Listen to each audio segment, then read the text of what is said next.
Hai adik-adik semuanya, lagi pada ngapain nih? Hayo, udah pada belajar belum ya hari ini? Adik-adik semua tahu nggak sih kalau kita punya suatu kewajiban yang harus dikerjakan?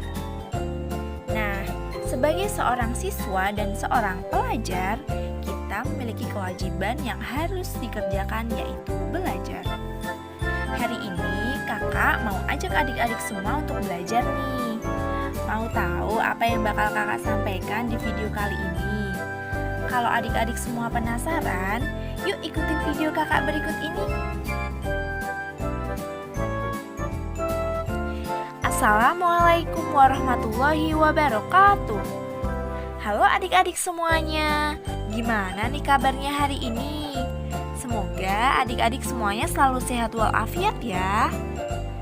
Nah, sekarang bertemu lagi dengan Kak Fani. Pasti adik-adik penasaran kan, kali ini kakak mau ajak adik-adik semua belajar tentang apa di video ini? Hari ini kita akan belajar tentang karya seni rupa di Nusantara, yaitu batik. Adik-adik tahu nggak sih tujuan kita belajar tentang batik itu apa?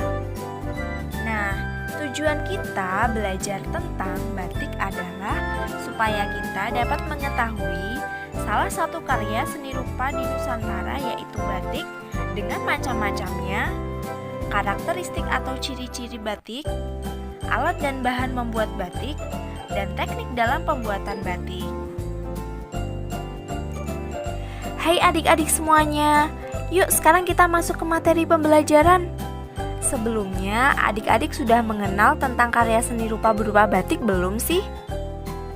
Karya seni rupa di Nusantara sangatlah banyak. Salah satunya adalah batik. Hampir seluruh daerah di Nusantara mengenal karya seni yang satu ini. Apa sih yang dimaksud dengan batik itu adik-adik? Batik adalah kain bergambar yang dibuat khusus menggunakan malam, sejenis lilin khusus, dan pengelolaannya diproses dengan cara tertentu sesuai ciri khas daerahnya masing-masing. Alat yang digunakan untuk membatik atau membuat batik adalah canting. Batik dibagi menjadi dua bentuk, yaitu batik tradisional dan batik modern. Ciri-ciri dari batik tradisional yang pertama yaitu coraknya memiliki makna yang simbolik. Kedua, umumnya memiliki motif berupa ular, pagoda, geometris, dan barong. Yang ketiga, warna yang digunakan cenderung warna gelap. Kemudian yang keempat, memiliki motif sesuai dengan ciri khas daerah asal. Lalu, ciri-ciri batik modern yang pertama yaitu coraknya tidak memiliki makna khusus. Yang kedua, umumnya memiliki motif bunga atau tumbuhan. Yang ketiga, warna yang digunakan beraneka macam. Dan yang keempat, motif yang digunakan bukan ciri khas dari daerah asal. Daerah penghasil kain batik di Indonesia antara lain Pekalongan, Solo, Semarang, dan Yogyakarta. Batik dari daerah-daerah tersebut mempunyai ciri-ciri tersendiri. Yang pertama yaitu batik Yogyakarta dan Solo. Batik Yogyakarta dan Solo ini didominasi warna coklat dan biru tua. Yang kedua yaitu batik Pekalongan. Batik Pekalongan memiliki ciri pesisir dengan corak yang khas, yang didominasi warna yang cerah serta motif bunga. Kemudian yang ketiga yaitu batik Semarang. Batik Semarang ini didominasi warna coklat, kuning, hijau, hitam, dan dengan motif alam seperti bunga, daun, dan burung. Berdasarkan keputusan Presiden nomor 33 tahun 2019 bahwa Hari Batik Nasional diperingati setiap tanggal 2 Oktober.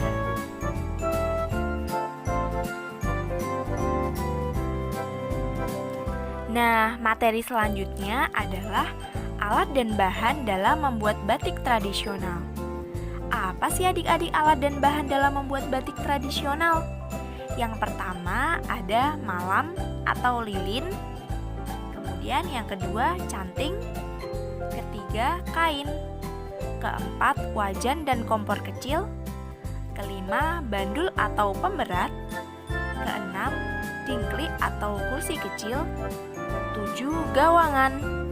Dan 8 zat pewarna.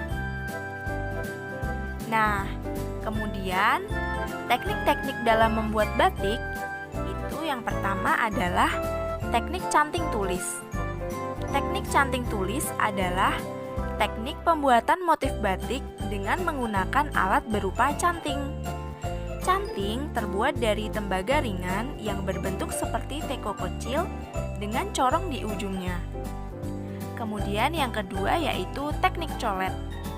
Teknik colet disebutkan juga sebagai teknik lukis, yaitu mewarnai pola batik dengan mengoleskan cat atau pewarna kain pada pola batik dengan menggunakan kuas. Kemudian yang ketiga yaitu teknik printing atau biasa disebut teknik cap. Teknik ini menggunakan canting cap. Canting cap merupakan kepingan logam atau pelat yang berisi gambar agak menonjol. Kemudian yang keempat yaitu teknik celup ikat. Teknik celup ikat yaitu pembuatan motif batik ini dengan cara mengikat sebagian kain dan mencelupkannya ke dalam larutan pewarna.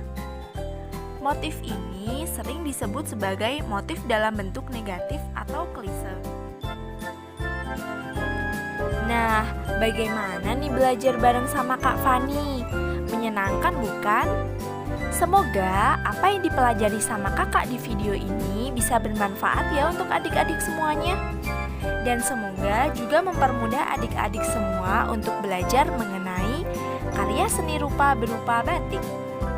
Kesimpulan dari pembelajaran hari ini yaitu bahwa batik adalah kain bergambar yang dibuat khusus menggunakan malam atau sejenis lilin khusus dan pengolahannya diproses dengan cara tertentu sesuai ciri khas daerahnya masing-masing. Karya seni rupa berupa batik ini memiliki macam-macamnya, karakteristik atau ciri-cirinya, alat dan bahan dalam membuat batik, dan teknik dalam pembuatan batik. Sekian belajar funnya bareng Kak Fani ya. Jangan lupa like, share, and subscribe ya. Dan jangan lupa nyalakan lonceng notifikasi karena akan ada video menarik yang lainnya. Terima kasih adik-adik semuanya. Wassalamualaikum warahmatullahi wabarakatuh.